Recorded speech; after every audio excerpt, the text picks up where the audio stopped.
നമുക്ക് ഒരുക്കി തന്ന ഈ നല്ല സന്ദർഭത്തിനായിട്ട് ദൈവത്തിന് സ്തോത്രം. प्रभु ने हमें तैयार करके दिया हुआ ये सुंदर समय के लिए प्रभु को धन्यवाद देते हैं. കർത്താവിന്റെ സന്നിധിയിലായിരിക്കുക എന്നുള്ളതാണ് നമ്മുടെ ജീവിതത്തിലെ ഏറ്റവും ശ്രേഷ്ഠമായ കാര്യം. प्रभु की उपस्थिति में रहना हमारी जिंदगी के लिए सबसे अनमोल और श्रेष्ठ बात है. നമ്മുടെ നിത്യത മുഴുവനും കർത്താവിനോട് കൂടെയാണ്. क्योंकि आने वाला अनंत काल हम प्रभु के संग रहने वाला है. ഇപ്പോൾ विश्वाസത്തിലാണ്, ഇനി നമ്മൾ അവനെ മുഖാമുഖമായി കണ്ട് അവനോട് കൂടെ ആയിരിക്കും. अभी हम विश्वास से प्रभु की उपस्थिति में बैठा है, परंतु उस समय में आमने सामने उसके चेहरा देखते हुए उनके साथ रहेंगे. ഈ കഴിഞ്ഞ ദിവസങ്ങളിൽ വെള്ളിയും ഞായറും ഈ ലോകം ഗുഡ് ഫ്രൈഡേയും ഈസ്റ്ററും ദുഃഖമായിട്ടും സന്തോഷമായിട്ടും ആചരിച്ചു കഴിഞ്ഞു. अभी पिछला फ्राइडे और संडे ये दुनिया के लोग मतलब दुख का रीति में और आनंद का रीति में उन्होंने मना चुका है. അത് ക്രിസ്ത്യാനിയും ക്രിസ്ത്യാനികളല്ലാത്തവരും എല്ലാം ആഘോഷിച്ചു. इसमें मसीह लोग भी जो मसीह नहीं है ऐसे लोग भी इसकी मतलब आनंद बनाया. എന്നാൽ ഒരു വിശ്വാസിയെ സംബന്ധിച്ചിടത്തോളം എന്താണ് ഇതിന്റെ അർത്ഥമെന്ന് നമ്മൾ ഗ്രഹിച്ചവരാണ്. परंतु एक विश्वासी के संबंध में कहेगा तो इस मतलब गुड फ्राइडे या ईस्टर इसका सच्चा अर्थ जाना हुआ लोग. അപ്പൊ കർത്താവിന്റെ മരണത്തിനും കർത്താവിന്റെ പുനരുത്ഥാനത്തിനും വിശേഷാൽ ഒരു പവർ ഉണ്ട്, ഒരു ശക്തിയുണ്ട്. प्रभु यीशु मसीह की मृत्यु में और प्रभु यीशु मसीह के पुनरुत्थान में एक विशेष सामर्थ्य है. ഇത് യഥാർത്ഥമായി കിട്ടിയ വ്യക്തിക്കാണ് ഇത് അനുഭവമായി തീരുകയും അതിന്റെ അനുഗ്രഹം കിട്ടുകയും ചെയ്തു. जिसने इस बात को सच्चाई में विश्वास किया और अनुभव किया उसको सच्चा आनंद मिलता है. നമ്മൾ 1 കൊരിന്ത്യർ 1-ാം അധ്യായത്തിന്റെ 19-ാം വാക്യത്തിൽ 16-17 വാക്യങ്ങൾ നമ്മൾ വായിക്കുമ്പോൾ ഒരു കാര്യം അവിടെ പൗലോസ് പറയുന്നു. ക്രിസ്തുവിന്റെ ക്രൂശിന്റെ ശക്തി, മലയാളത്തിൽ ക്രൂശിന് ശക്തി എന്ന പദം വന്നിട്ടില്ല, ലാംഗ്വേജിൽ വന്നിട്ടുണ്ടായിരിക്കാം. पहला कुरिन्थी पहला अध्याय का 16-17 वचन में मतलब मसीह का सूली की सामर्थ्य मलयालम में सामर्थ करके नहीं आया शायद. അതിന്റെ 17-ാം വാക്യം उसका 17 वचन. क्योंकि मसीह ने मुझे बपतिस्मा देने को नहीं वरन सुसमाचार सुनाने को भेजा है, और यह भी शब्दों के ज्ञान के अनुसार नहीं, ऐसा न हो कि मसीह का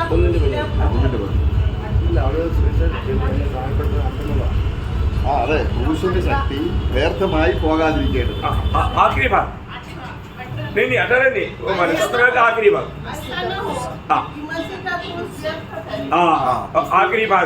आखिरी भाग को जोड़ रहे हैं. ओके. ക്രൂശിന്റെ അല്ലെങ്കിൽ ക്രൂശിന്റെ ശക്തി എന്നുള്ളത് मतलब वहाँ पर हिंदी में आया है, आप थोड़ा वाक्य भाग पढ़िए. क्योंकि मसीह ने मुझे बपतिस्मा देने को नहीं वरन सुसमाचार सुनाने को भेजा है, और यह भी शब्दों के ज्ञान के अनुसार नहीं, ऐसा न हो कि मसीह का क्रूस व्यर्थ ठहरे. ക്രിസ്തുവിന്റെ ക്രൂശിനെ വന്നു. അത് इतना ठीक से नहीं. क्योंकि क्रूस की कतर नाश नहीं, वो तो 18 में മറാഠിയില് मराठी में है, सामर्थ नहीं है, वो 18 में है. पण ज्यांना कारण प्राप्त होत आहे अशा आपणास तो देवाचे सामर्थ्य असा आहे. सामर्थ्य. ഇവിടെ ക്രൂശിന്റെ ശക്തി നഷ്ടമായി അല്ലെങ്കിൽ അത് വ്യർത്ഥമായി പോകുന്ന ഒരു അനുഭവം നമുക്കുണ്ടെങ്കിൽ നമ്മൾ സുവിശേഷം സംബന്ധിച്ച് വളരെ ക്ഷീണമുള്ളവരും ദൈവത്തിന്റെ നിത്യതയെക്കുറിച്ച് പരിജ്ഞാനക്കുറവുള്ളവരുമാണ്. मतलब यदि क्रूस की सामर्थ्य उसका बारे में अगर हमें मालूम नहीं और उसका अगर हमें अनुभव नहीं तो हमारे लिए ये जो कार्य जो है प्रभु ने किया वो व्यर्थ हो गया. അപ്പൊ കർത്താവ് നമുക്ക് ആദ്യം ക്രൂശിലേക്ക് നമ്മൾ നോക്കുമ്പോൾ जब हम क्रूस की ओर जब पहले देखता है നമ്മുടെ ഹൃദയത്തെ ആ ക്രൂശിലേക്ക് നമ്മളൊന്ന് ക്രമീകരിച്ച് കർത്താവിന്റെ ക്രൂശ് മരണത്തെ നമ്മൾ എല്ലാ സൺഡേയും നമ്മളത് ആചരിക്കുകയും നമ്മളത് ഓർക്കുകയും ഒക്കെ ചെയ്യുന്നവരാണ്. हम लोग अपना हृदय प्रभु का क्रूस की ओर अगर लगाए, क्योंकि हम हर एक हफ्ता में इतवार का दिन में हफ्ता का पहला दिन में क्रूस की मृत्यु या प्रभु का मृत्यु के बारे में याद करने वाले लोग हैं. അപ്പോൾ അവിടെ മത്തായി സുവിശേഷം 25-ാം അധ്യായം 27-ാം അധ്യായം मत्ती के सुसमाचार 27 अध्याय അതിന്റെ 50-ാം വാക്യത്തിൽ നമ്മൾ കർത്താവിന്റെ അവസാന നിലവിളിയെ കുറിച്ച് കാണുന്നു. उसका 50वां वचन में प्रभु यीशु मसीह जो सूली पर मतलब बहुत जोर से चिल्लाया वो बात को देखता है. യേശു പിന്നെയും ഉറക്ക നിലവിളിച്ചു എന്നുള്ളതായി, ഉറക്ക നിലവിളിച്ചു. तब यीशु ने फिर बड़े शब्द से चिल्लाकर ഓക്കെ बड़े शब्द से चिल्लाया. प्रभु यीशु ने बड़े शब्द से चिल्लाया, ഉറക്ക നിലവിളിച്ചു. बड़े शब्द से चिल्लाया. ആ നിലവിളിയുടെ ശക്തിയാണ് നമ്മൾ ഇത് ചെയ്തിരിക്കുന്നത്? എന്താണ് ആ നിലവിളിക്ക് ശക്തിയുണ്ടോ? आज प्रभु यीशु मसीह ने इतना बड़े शब्द से चिल्लाया, हाँ। वो चिल्लाया, उस चिल्लाने का उस बात में सामर्थ्य है क्या, उसके बारे में आज हम थोड़ा सोचने जा रहे हैं। ചിലർക്ക് ആ നിലവിളിയുടെ ശക്തി വ്യർത്ഥമാണ്, ചിലർക്കത് ജീവിക്കുന്നവർക്ക് അത് അനുഗ്രഹമാണ്, അല്ലെങ്കിൽ അത് ദൈവശക്തിയാണ്. അതാണ് बहुत से लोगों के 18-ാം വാക്യം लिए വായിക്കുന്നത്. वो चिल्लाने का बात उनके लिए व्यर्थ ठहरा, परंतु जीवन पाने वालों के लिए वो शब्द व्यर्थ नहीं ठहरा, वो बहुत बड़ा आशिक का कारण बना. वही बात को आज हम विचिंतन करने जा रहे हैं. ആ, അപ്പൊ ക്രൂശിന്റെ ശക്തി എന്ന് പറഞ്ഞാൽ അവിടെ ദൈവത്തിന്റെ അടുത്ത 51-ാം വാക്യത്തിൽ നമ്മൾ വായിക്കുന്നത് ദൈവാലയത്തിൽ 4 ഇഞ്ച് കനത്തിൽ ഒരു പർദ്ദ ഇട്ടിട്ടുണ്ട്. हाँ, जहाँ पर हम उसका 51 वचन में हम देखते हैं कि मतलब उस मंदिर में पवित्र स्थान अति पवित्र स्थान को विभाजित करने के लिए वहाँ पर एक बड़ा पर्दा टांगा हुआ है. ആ, അതിന്റെ അർത്ഥം എന്താണ് ഈ പർദ്ദ കാണിക്കുന്നത്? ये पर्दा किसको दिखाता है? പാപിക്ക് അല്ലെങ്കിൽ ജഡത്തിന് ദൈവവുമായി ഒരു ബന്ധവുമില്ല. बोलने का अर्थ यह है कि एक पापी इंसान को परमेश्वर के साथ कोई संबंध नहीं, ये बात को पर्दा दिखाता है. അപ്പോൾ പഴയ നിയമത്തിൽ അനേക വിശുദ്ധന്മാരുണ്ട്. पुराने नियम में भी बहुत से पवित्र लोग हैं. അബ്രഹാമുണ്ട്, अब्राहम है, മോശയുണ്ട്, मोशा है, ദാവീദുണ്ട്. दावीद है. അവരൊക്കെ ഈ നിലവിളിച്ചതായിട്ട് നമ്മൾ കാണുന്നുണ്ട്, वो लोग भी अपने जीवन में कई अवसरों में रोया करके हम देखता है. ഇല്ലേ? ഇവരെല്ലാം നിലവിളിച്ച അനേക ഭക്തന്മാരെ നിലവിളി, ഭക്തന്മാരെല്ലാം നിലവിളിയുണ്ട്. मानो हम लोग देखते हैं कि भक्तों के जीवन में रोने का अनुभव आया है. എന്നാൽ അവരുടെ നിലവിളിയെല്ലാം അവർക്കൊരു അനുഗ്രഹമായി തീർന്നിട്ടുണ്ട്. उन लोगों की रोना उनके लिए एक आशिक का कारण बना है. നമ്മൾ വിശ്വാസ വീരന്മാരുടെ പട്ടിക പഠിക്കുമ്പോൾ അബ്രഹാമിന്റെ വിശ്വാസം എടുത്ത് കാണിച്ചിട്ട് അബ്രഹാമിന് അത് ഗുണമായതാണ് പറയുന്നത്. अभी जब हम विश्वासियों का बड़ा लंबा लिस्ट हम इब्रानियों 11 अध्याय में जब पढ़ता है तो अब्राहम का विश्वास अब्राहम के लिए बहुत आशीष ठहरा करके हम देखता है. അത് വേറൊരാൾക്ക് നന്മയായി വരുന്നില്ല. परंतु वो दूसरों के लिए भलाई भी नहीं बदलता.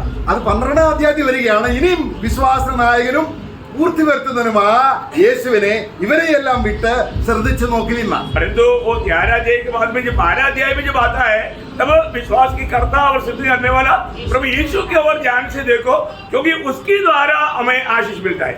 അപ്പോൾ ഒരു നിലവിളിയുടെ ശക്തി എത്രത്തോളം ഒരു വിശ്വാസിക്ക് അനുഭവപ്പെടുന്നു എന്നുള്ളത് അവൻ ഹൃദയപൂർവ്വം അറിഞ്ഞാൽ യേശുവിന്റെ നിലവിളിയോട് അവർ വളരെയധികം കടപ്പെട്ടവരാണ്. यदि एक बड़े आवाज से ऐसे रोना उस बात को अगर सही रीति में जानेगा तो प्रभु यीशु मसीह की रोना विश्वासियों के लिए कितना महत्वपूर्ण है, ये बात को हम समझ सकता है. നമ്മൾ വേദപുസ്തകത്തിൽ ആദ്യം കാണുന്ന നിലവിളി ആരുടെ നിലവിളിയാണ്? हम लोग पवित्र शास्त्र में जो सबसे पहले रोने की आवाज जो देखता है वो किसका रोना है? आगार. ആകാറിന്റെ നിലവിളിയുണ്ട്. നമ്മൾ അതിനൊക്കെ മുമ്പ് मतलब आगार का रोने से पहले നമ്മള് ആബേലിന്റെ നിലവിളിയാക്കണം അല്ലേ? हाबेल का ഹാബേലിന്റെ നിലവിളി നമ്മൾ കാണുന്നു. हाबेल का रोना हम देखता है. ഹാബേലിന്റെ നിലവിളിയിൽ എന്താ സംഭവിച്ചത്? हाबेल के रोने में क्या हुआ?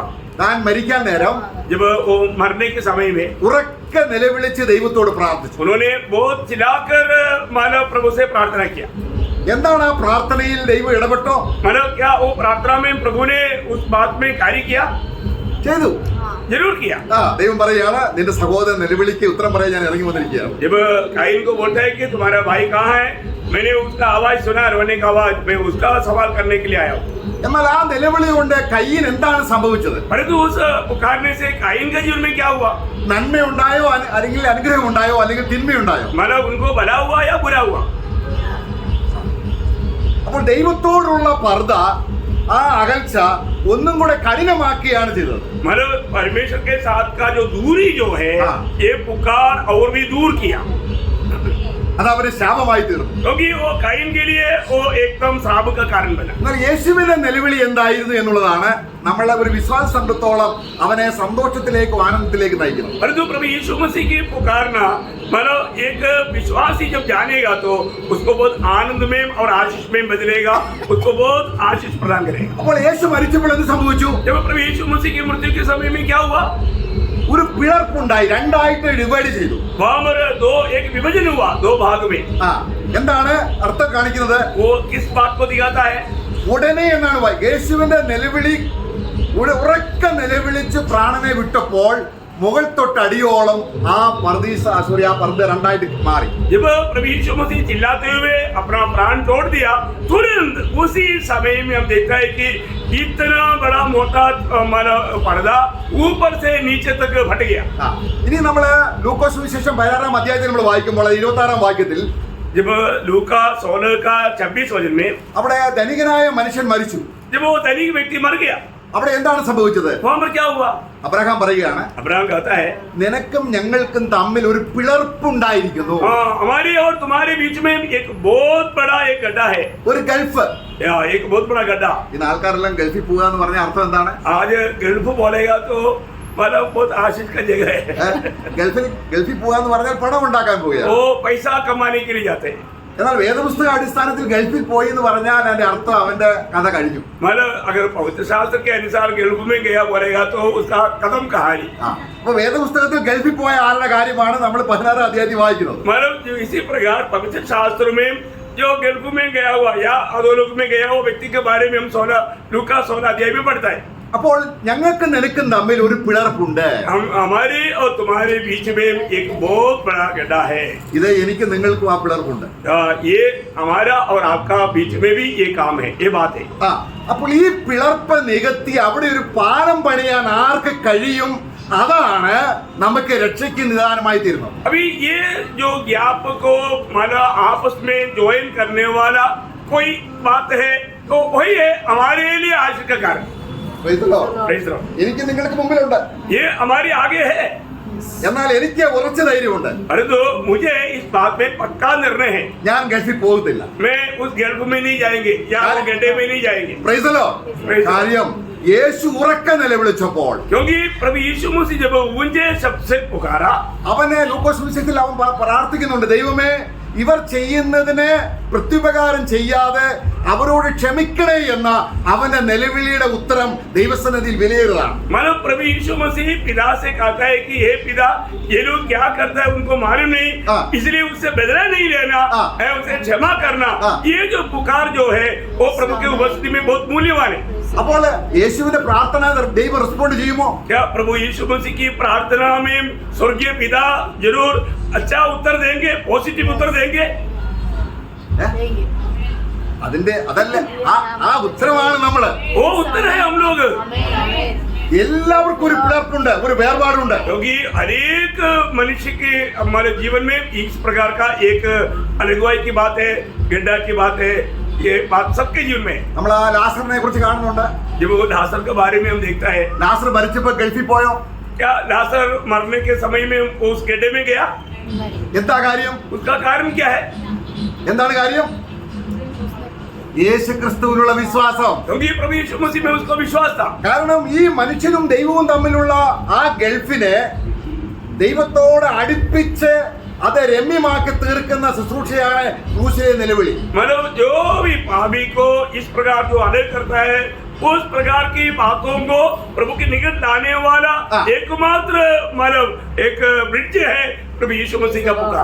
അതാണ് കർത്താവ് പറഞ്ഞത്, ഞാൻ തന്നെ വഴി, ഞാൻ തന്നെ സത്യം, ഞാൻ തന്നെ ജീവൻ, എന്നെ കൂടാതെ ആർക്കും പിതാവിന്റെ. അപ്പൊ പിതാവിന്റെ അടുക്കൽ പോകണമെങ്കിൽ ഗൾഫിൽ പോയ ആർക്കും പിതാവിന്റെ അടുക്കലേക്ക് പോകും. രണ്ട് സ്ഥലമാണ്, ഒന്ന് ഗൾഫ്, ആ വലിയ പിളർപ്പ്, രണ്ട് ദൈവത്തിന്റെ സാന്നിധ്യമായ കൃപാസനം. इसलिए प्रभु ने कहा कि मैं ही सत्य, मैं ही रास्ता और मैं ही जीवन हूँ. इसलिए जो भी लोग अगर मरने के बाद में उस अधोलोक में चला गया वो कभी भी वापस नहीं आ सकता. और तो अभी प्रभु ने यहाँ पर हमें जोड़ने के लिए एक महान कार्य किया. प्रभु पर विश्वास करेगा तो उसको जाने का जरूरत नहीं पड़ेगा. അപ്പൊ യേശുവിന്റെ നിലവിളി എന്ത് സംഭവിച്ചു? और प्रभु यीशु मसीह के इस चिल्लाहट में, पुकार में क्या हुआ? എന്താ സംഭവിച്ചത്? ആ ഗൾഫ് അടയുകയും നമുക്ക് വേണ്ടി അടയുകയും പിന്നെ എന്ത് ചെയ്തു? ഇനി കർത്താവായ യേശു ക്രിസ്തു മരിച്ചപ്പോൾ എന്താ സംഭവിച്ചത്? जब प्रभु यीशु मसीह मतलब मरने से पहले जो ज्ञाप था, अभी प्रभु का मृत्यु में क्या हो गया? वो एकदम बंद हो गया. और उसका मरने के टाइम पर क्या हुआ? യേശു മരിച്ചപ്പോൾ जब प्रभु यीशु मसीह मर गया, അവന്റെ ശരീരത്തിൽ നിന്നും പ്രാണൻ വേർപെട്ടു. जब प्रभु यीशु मसीह के शरीर से प्राण अलग हो गया, ഒരു ഗൾഫ് ഉണ്ടായില്ലേ? वहां पर एक ज्ञाप आया ना? ഉണ്ടായോ? ഗൾഫ് ഉണ്ടായി.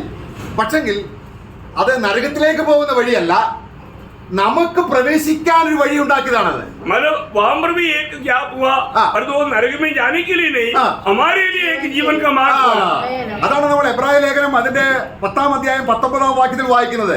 ദേഹമെന്ന തിരശ്ശീല യേശു ചിന്തി നമുക്ക് പിതാവിന്റെ അടുക്കിലേക്ക് ഒരു വഴി ഉണ്ടാക്കി. इसलिए प्रभु का वचन में इब्रानियों का पत्री 10 अध्याय के 19 वचन में बढ़ता है कि हाँ। अपना शरीर रूपी पर्दा फाड़ करके हाँ, हमारे लिए एक जीवित मार्ग हमारे लिए बनाया। അവിടെ ഉണ്ടായത് പിളർപ്പ് എന്താണ്? वहां पर जो भी घटना था वो क्या है? അത് വിശ്വാസത്തിൽ കാണേണ്ട ഒരു കാര്യമാണ്. ये विश्वास से हमें देखने वाली बात है। യേശുവിന്റെ ശരീരത്തിൽ നിന്ന് അവന്റെ പ്രാണൻ വേർപെട്ടു. जब प्रभु यीशु मसीह से उनका प्राण अलग हो गया, അപ്പോൾ എന്താണ് സംഭവിച്ചത്? उस समय में क्या हुआ? ജഡത്താൽ ജനിച്ചത് ജഡം അവിടെ മരിച്ചു, നമ്മുടെ ജഡം അവിടെ തകർന്നു. मतलब हमारा जो शारीरिक जो बातें हैं हाँ। वहां पर खत्म हो गया, കാരണം ജഡരക്തങ്ങൾ സ്വർഗ്ഗരാജ്യം പ്രാപിക്കയില്ല. क्योंकि मांस और लहू कभी परमेश्वर के राज्य का वारिस नहीं होगा। അതിന് കർത്താവ് ക്രൂശിൽ അന്ത്യം വരുത്തി. इसलिए प्रभु ने उन बातों के लिए सूली पर उसको अंत किया। എന്നിട്ട് എന്ത് സംഭവിച്ചു? उसके बाद में क्या हुआ? നമ്മളെ ദൈവത്തെങ്കിലേക്ക് നമുക്ക് പുതിയൊരു ആത്മാവിനെ തന്നെ ദൈവത്തോട് അടുപ്പിച്ചു.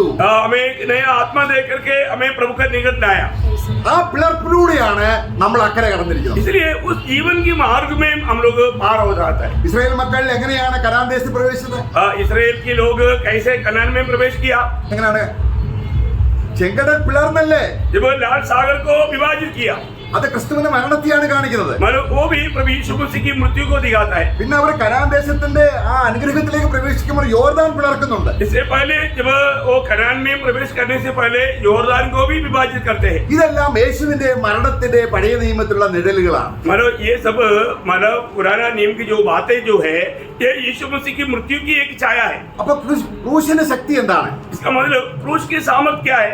എനിക്ക് ദൈവത്തോടുള്ള അകൽച്ചയെ मेरा जीवन में प्रभु के साथ का जो भी दूरी था, അത് കർത്താവായ യേശുവിന്റെ മരണം നിലവിളി അടുപ്പിച്ചു. मतलब प्रभु यीशु मसीह की उस मतलब सूली की चिल्लाहट जो है, हाँ। हमें प्रभु के निकट लाया। ഈ ശക്തിയെ ये सामर्थ को നമ്മൾ വ്യർത്ഥമാക്കി കളയാൻ സാധ്യതയുണ്ട്. हम लोग इस बात को ना समझने के कारण उसको व्यर्थ होने का संभावना है। എങ്ങനെ സാധിക്കും അത്? ये कैसे होगा? നമ്മൾ ഈ ലോകത്തിൽ കാണുന്ന തരത്തിലുള്ള രീതിയിൽ ആചരിച്ചാൽ अगर हम ये दुनिया का रीति में उसको मनाए तो അതിന് ശക്തി പോയി. वो फिर उसका सामर्थ्य हमें नहीं मिलेगा। അപ്പൊ ക്രൂശിന്റെ ശക്തിയെ നഷ്ടമാക്കുന്ന ഒരു വിശ്വാസിയെ സംബന്ധിച്ചോളം मतलब क्रूस की सामर्थ्य को नष्ट करने वाला एक विश्वासी, അവന്റെ മുന്നോട്ടുള്ള മരിച്ചാലുള്ള അവസ്ഥയെ കുറിച്ച് ഇപ്പോൾ ഒരു നിർണയവുമില്ല. उनका मरने के बाद का बारे में अभी हम कुछ भी नहीं कह सकता। എന്നാൽ ക്രൂശിന്റെ ശക്തി ഒരു പ്രയോജനമാകില്ല. കാരണം ക്രൂശിന്റെ ശക്തിയാണ് ഈ ഗൾഫിനെ നികത്തുന്നത്. क्योंकि क्रूस की सामर्थ्य उनके जीवन में कुछ असर नहीं करता, इसलिए क्रूस की सामर्थ्य है जो दूरी को फिल कर देता है। അതാണ് നമ്മൾ നേരത്തെ നമ്മൾ വായിച്ചത്. ഒന്ന് കോരിന്തർ അതിന്റെ 1-ാം അധ്യായത്തിന്റെ 18-ാം വാക്യത്തിൽ നമ്മൾ വരുമ്പോൾ जब पहला कुरिन्थी पहला अध्याय का 18 वचन में जब आता है, അവിടെ നമ്മൾ വായിക്കുന്നത് എന്താണ്? क्रूस की कथा नाश होने वालों के लिए मूर्खता, हाँ। जीवन पाने वालों के लिए परमेश्वर का सामर्थ्य है।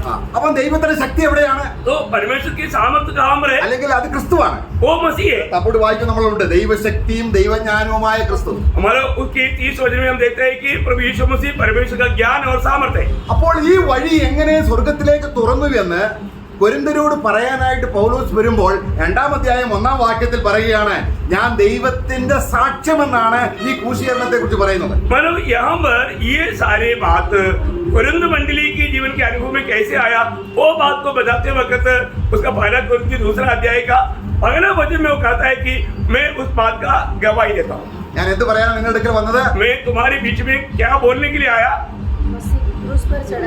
ദൈവത്തിന്റെ സാക്ഷ്യം, ദൈവം സാക്ഷി നിന്ന, പരിശുദ്ധാത്മാവ് സാക്ഷി നിന്ന ഒരു കാര്യം, ഈ ഉറച്ച നിലവിളി കൊണ്ട് ഒരു പാപിക്ക് ദൈവസന്നിധിയിലേക്ക് വരാമെന്ന് ദൈവം പറഞ്ഞ സാക്ഷ്യത്തെ നിങ്ങളുടെ അടുക്കൽ പറയാൻ വന്നപ്പോൾ जब प्रभु यीशु मसीह कालवरी सूली में जो बुलाया, चिल्लाहट किया, वो बात मैं तुम्हारे बीच में जब बोलने के लिए आया तो ഞാൻ എങ്ങനെയാണ് വന്നത്? मैं कैसे आया? ജഡത്തിന്റെ ശക്തിയിലല്ല, मैं शारीरिक सामर्थ्य में नहीं, പിന്നെ എങ്ങനെയാണ്? फिर कैसे आया? പരിശുദ്ധാത്മാവിന്റെ ശക്തിയിലാണ്. पवित्र आत्मा के सामर्थ्य में आया। അപ്പൊ പരിശുദ്ധാത്മാവിന്റെ ശക്തി എന്ന് പറയുന്നതും ക്രൂശിന്റെ ശക്തി എന്ന് പറയുന്നത് എല്ലാം ഒന്ന് തന്നെയാണ്. मतलब पवित्र आत्मा का सामर्थ्य या सूली की सामर्थ्य बोलेगा तो ये सब एक ही बात है। നമ്മള് ക്രൂശിന്റെ ശക്തി വേറെ പരിശുദ്ധ ശക്തി വേറെ അങ്ങനെയല്ല. मतलब क्रूस की सामर्थ्य अलग, पवित्र आत्मा का सामर्थ्य अलग, ऐसा नहीं। ക്രൂശിന്റെ ശക്തി തന്നെയാണ് നമ്മള് ഗലാത്യ ലേഖനം 3-ാം അധ്യായത്തിൽ വായിക്കുന്നുണ്ട്. അതായത് പരിശുദ്ധാത്മാവിനെ കുറിച്ച് ഉള്ള ബോധ്യം നഷ്ടപ്പെട്ടവർ പറയാണ്, നിങ്ങളെ ശുദ്ധം ചെയ്ത് മയക്കുതാറാണ്. കാരണം ഈ ക്രൂശിന്റെ വചനം ഒരാൾക്ക് മറഞ്ഞിരുന്നാൽ ആത്മാവിന് ശക്തി കിട്ടത്തില്ല. जब गलातियों के पत्री में जब तीसरा अध्याय का पहला वचन में पौलुस बोलता है कि इतना अच्छा रीति में क्रूस की कहानी तुम्हें चित्र करके मिला है, तो तुम्हें कौन ऐसा जादू टोना करके तुमको अंधा बनाया? അപ്പോൾ എന്താണ് ദൈവത്തിന്റെ സാക്ഷ്യം? നമ്മളിപ്പോൾ വായിച്ചത് 1:2 ദൈവത്തിന്റെ സാക്ഷ്യം എന്താണ്? ടെസ്റ്റിമണി എന്താണ്? जब परमेश्वर का गवाही जो पहला कुरिन्थी दूसरा अध्याय का पहला वचन में जो हमने पढ़ा, वो क्या है प्रभु का गवाही? അതാണ് നമ്മൾ 1 യോഹന്നാൻ 5-ാം അധ്യായത്തിന്റെ 10-ാം വാക്യത്തിൽ വായിക്കുന്നത്. वही बात है जबकि हम पहले यूहन्ना 5 अध्याय का 10 वचन में पढ़ता है, കാരണം യേശുവിന്റെ മരണം जब प्रभु यीशु मसीह की मृत्यु ഒരു പാപിക്ക് ദൈവസന്നിധിയിലേക്കുള്ള പ്രവേശനം സാധിച്ചെടുത്തു എന്ന സത്യം, ആ സാക്ഷ്യം ആരെങ്കിലും വിശ്വസിക്കുന്നില്ല എങ്കിൽ അവൻ ദൈവത്തെ എന്താക്കി തീർത്തു? അസത്യവാദിയാക്കി. जब जो भी प्रभु यीशु मसीह की कालवरी सूली की मृत्यु और वो चिल्लाहट पापी को प्रभु के साथ मेल करवाता है, ये बात को अगर प्रकाशित करके उसको नहीं मिल रहा है, वो बात को मानने के लिए अगर तैयार नहीं होता है, तो पापी प्रभु को झूठा बनाता है.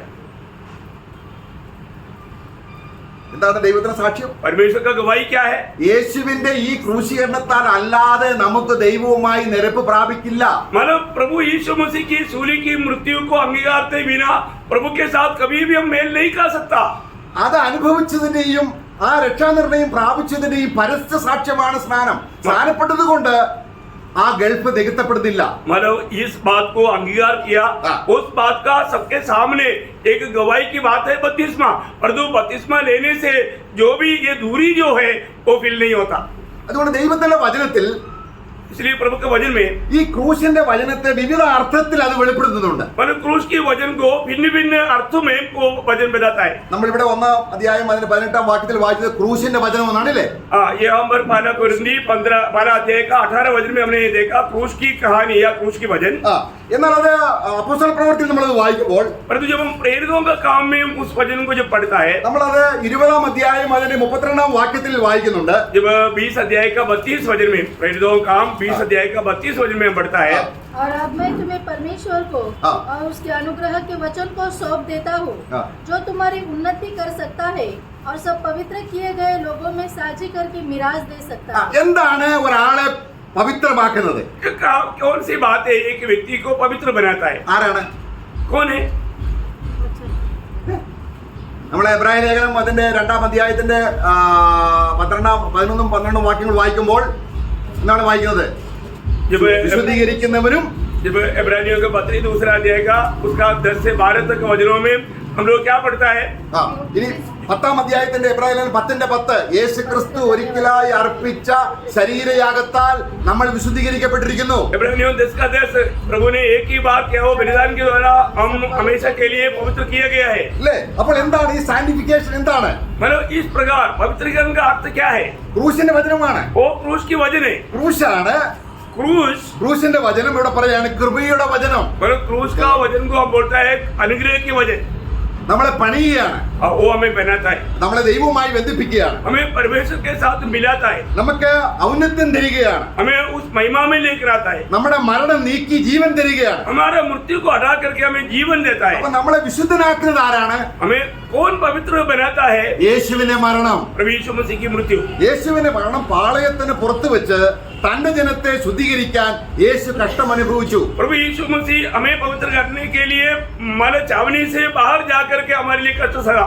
അത് വിശ്വസിക്കുമ്പോൾ जब वो बात को जब हम विश्वास करता है എന്ത് സംഭവിക്കുന്നു? तब क्या होता है? ക്രൂശിന്റെ ശക്തി നമ്മളെ വിശുദ്ധീകരിച്ചുകൊണ്ടേയിരിക്കും. मतलब क्रूस की सामर्थ्य हमें पवित्र करते रहेगा. ഇത് തന്നെയാണ് നമ്മൾ തെസ്സലോനിക്ക ലേഖനത്തിലൊക്കെ വായിക്കുമ്പോൾ ആത്മാവിന്റെ വിശുദ്ധീകരണം, പരിശുദ്ധാത്മാവാണ് ഈ വിശുദ്ധീകരണത്തിന് ശക്തി തരുന്നത്. मतलब यही बात को और अन्य थेसलोनिके मंडली का पत्र हो, ऐसा अलग अलग पत्रों में जो लिखा हुआ जो भी बात है जो हमारे आत्मा को पवित्र करते जाता है, അപ്പൊ അത് ക്രൂശിന്റെ വചനമാണ്. वो क्रूस की वजन है, അത് കൃപയുടെ വചനം, സൗജന്യമായിട്ടല്ലേ? वो अनुग्रह की वजन है, क्योंकि वो मुफ्त में है. നമ്മൾ ഒരുപാട് നിലവിളിച്ചതുകൊണ്ടാണോ രക്ഷ കിട്ടുന്നത്? क्या हमने ज्यादा चिल्लाने के कारण हमको उद्धार मिला क्या? അല്ല. नहीं. നമ്മളെ ദൈവത്തോട് അടുപ്പിക്കേണ്ടതിന് നീതിമാനായ യേശു നമുക്ക് വേണ്ടി ദൈവസന്നിധിയിൽ കഷ്ടം അനുഭവിച്ചതുകൊണ്ടാണ് നമ്മൾ അടുത്തത്. हमें प्रभु की निकट लाने के लिए धर्मी प्रभु यीशु मसीह हमारे लिए कष्ट सहा, इसलिए हम निकट जा पाया.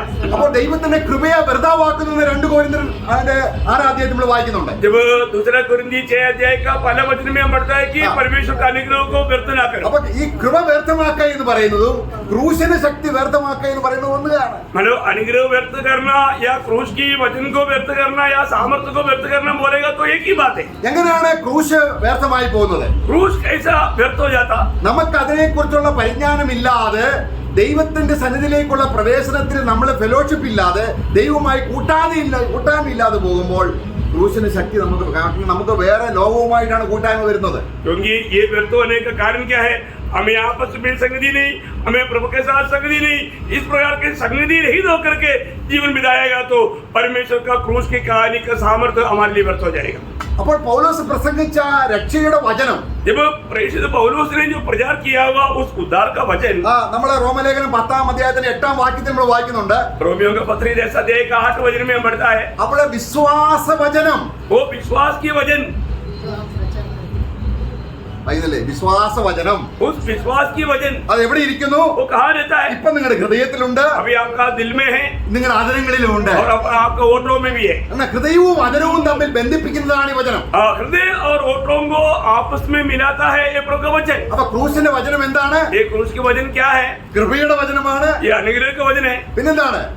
और क्या है?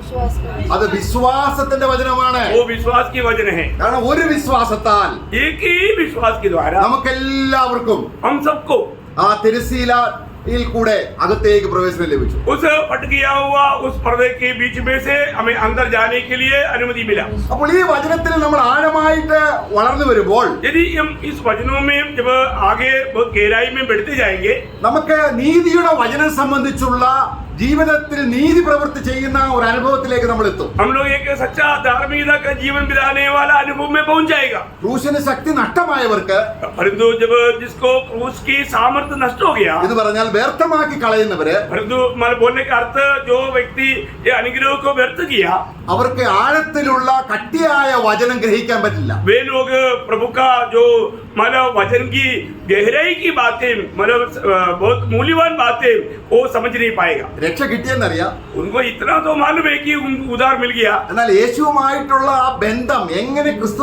സമ്പാദിച്ചു, യേശുവിനോടുള്ള ബന്ധം എങ്ങനെയാണ്, അത് ക്രിസ്തുവും പിതാവും ഒന്നായിരിക്കുന്നത് പോലെ എന്നെയും ക്രിസ്തുവിൽ ഒന്നാക്കിയ ആ ബന്ധത്തെ കുറിച്ചുള്ള ആഴത്തിലുള്ള ആ ഗഹനത്തിലേക്ക് വരുന്നില്ല.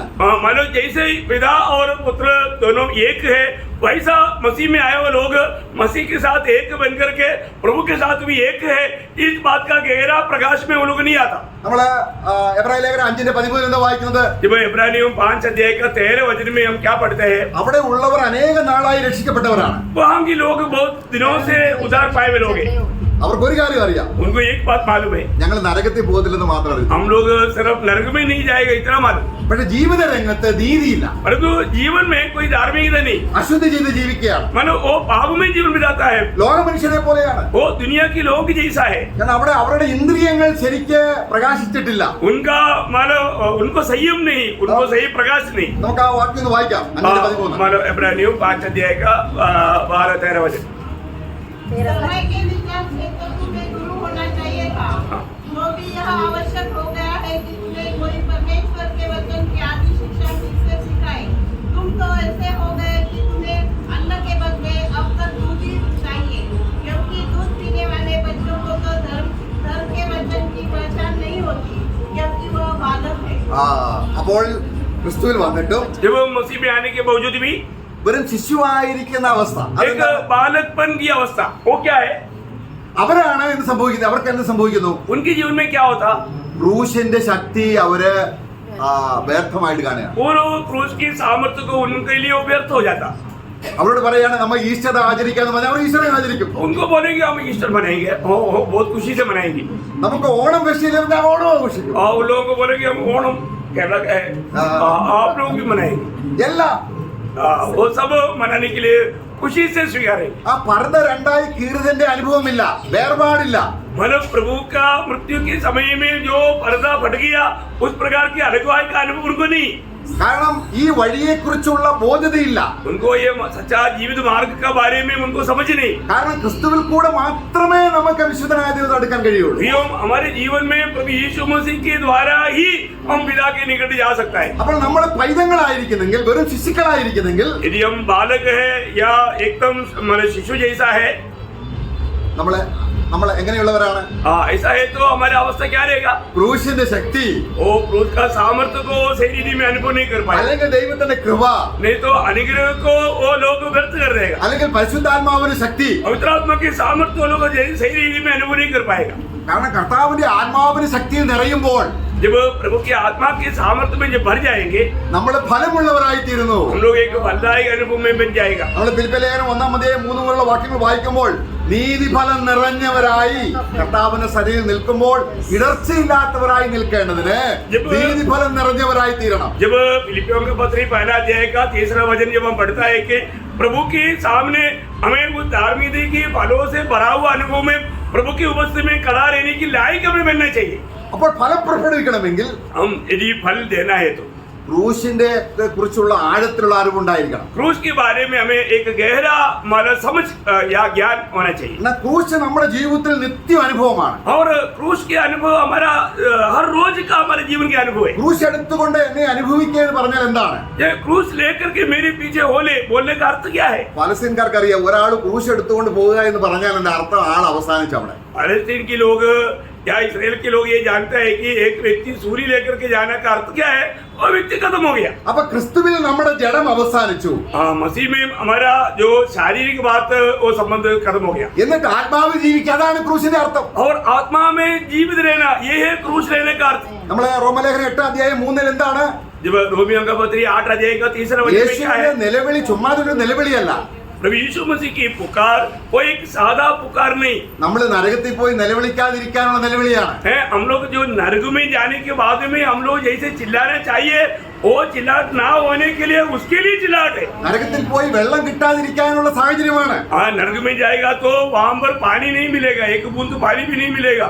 उस प्रकार उस अवस्था की पुकार है. ആ നരകത്തിലെ വേദന അനുഭവിക്കാതിരിക്കാൻ. वो हम लोग नरक की वेदना यातना ना अनुभव करने के लिए. ഇത് പ്രവചന രീതിയിൽ യെശയ്യാവ് പറഞ്ഞപ്പോൾ ഞാൻ ഈ പറയുന്നത് ആര് വിശ്വസിക്കും എന്ന യെശയ്യാവിന്റെ പുസ്തകം 53:1 വാക്യത്തിൽ വായിക്കും. जब यशायाह भविष्यवक्ता ने उस भविष्यवाणी की नजरों से जब देखा तो यशायाह बोलता है मैंने ये जो बोला वो बात कौन विश्वास करेगा? കാരണം ഭൂരിപക്ഷം പേർക്കും ക്രൂശ് ഇല്ലാത്തൊരു യേശു മതി. क्योंकि बहुत लोगों को यीशु चाहिए परंतु क्रूस बिना यीशु. തങ്ങളുടെ കൂടെ എല്ലാ കാര്യത്തിലും വരുന്ന ഒരു യേശു. हाँ, हमारे साथ हर बात में शामिल होने वाला एक यीशु. കർത്താവ് അങ്ങനെ പറഞ്ഞു. परंतु क्या प्रभु ने ऐसे बोला? അങ്ങനെ ഒരു യേശു ഉണ്ട്. ऐसा भी एक यीशु है. കർത്താവ് പറഞ്ഞത് ക്രൂശ് എടുത്തുകൊണ്ട് എന്നെ പിന്നാലെ വരാനാണ്. प्रभु यीशु ने क्या कहा कि क्रूस लेकर के मेरे पीछे हो ले. അപ്പൊ നീതിയുടെ വചനം സംബന്ധിച്ച്, जब धर्म की वचन के संबंध में അല്ലെങ്കിൽ കൃപയുടെ വചനം, या अनुग्रह की वचन, അല്ലെങ്കിൽ ക്രൂശിന്റെ വചനം, नहीं तो क्रूस की वचन, അതിനെ അറിവില്ലാത്തവര് अगर इसके बारे में ना जाना वो लोग, അവരാരാണ്? वो लोग कौन है? वो लोग एकदम बालक है. അവർക്ക് നീതിയുടെ വചനത്തെ കുറിച്ച് എത്രയോ 10-30 കൊല്ലമൊക്കെ ആയി സ്നാനപ്പെട്ടിട്ട് हमारा 20-30 साल हो गया हमारा बपतिस्मा लेकर के. അപ്പൊ നാം ക്രൂശിന്റെ വചനത്തിൽ പറയുന്ന മറ്റു പേരുകളാണ് നമ്മൾ പറയുന്നത്. ഇതെല്ലാം ക്രൂശിന്റെ വചനമാണ്. मतलब हम लोग यहाँ पर जो बात कई नाम जो बताया ये सब क्रूस की वचन का अलग अलग नाम है. അപ്പോൾ വേദപുസ്തകം നമ്മൾ നോക്കുമ്പോൾ, जब हम पवित्र शास्त्र को जब देखता है, വേദപുസ്തകത്തിൽ വചനത്തെ വ്യത്യസ്ത അർത്ഥത്തിൽ പറയുന്നെങ്കിലും അതെല്ലാം ഒരേ ശക്തിയാണ്, ഒരേ വിലയാണ് ദൈവം കൊടുക്കുന്നത്. मतलब वचन को कई शब्दों में अलग अलग रीति में उसको नाम दिया है पर उसका सबका वो वचन उस वचन के अर्थ में बताया है. നമ്മൾ 2 कोरिन्थ 5:19 വായിക്കുമ്പോൾ, जब दूसरा कोरिन्थी 5 अध्याय के 19 वचन में जब हम पढ़ता है, നിരപ്പിന്റെ വചനം എന്നൊരു പദം അവിടെ കൊടുക്കുന്നു. നിരപ്പിന്റെ വചനം, मतलब मेल मिलाप का वचन. അത് എത്ര ശ്രേഷ്ഠമാണെന്ന് അറിയാമോ? आपको मालूम है कि वो कितना महत्वपूर्ण वचन है? നമുക്ക് ആരോടായിരുന്നു നിരപ്പില്ലാതിരുന്നത്? प्रियो, हम किसके साथ मेल नहीं खाते थे? ദൈവത്തോട്, परमेश्वर के साथ. ദൈവത്തിന് നമ്മളോട് പ്രശ്നമൊന്നുമില്ല.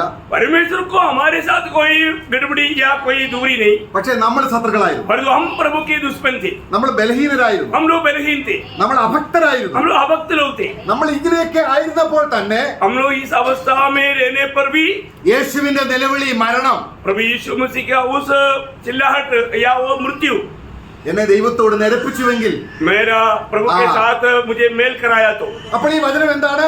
ये वजन क्या है?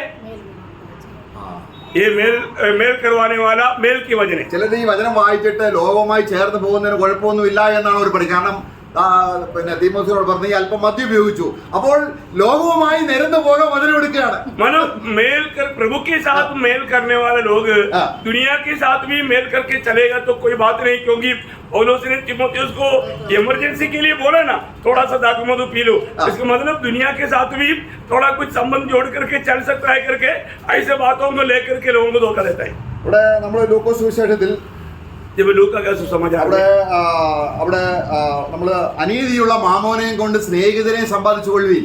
जब उस अधर्मी मामून के साथ उसको लेकर के तुम मित्रों को बना लो करके वजन खाता है। അതിന്റെ 16:9 उसका 9 वजन से 16 अध्याय का 9 वजन से വചനം ആരോടാണ് നിരപ്പിക്കുന്നത്?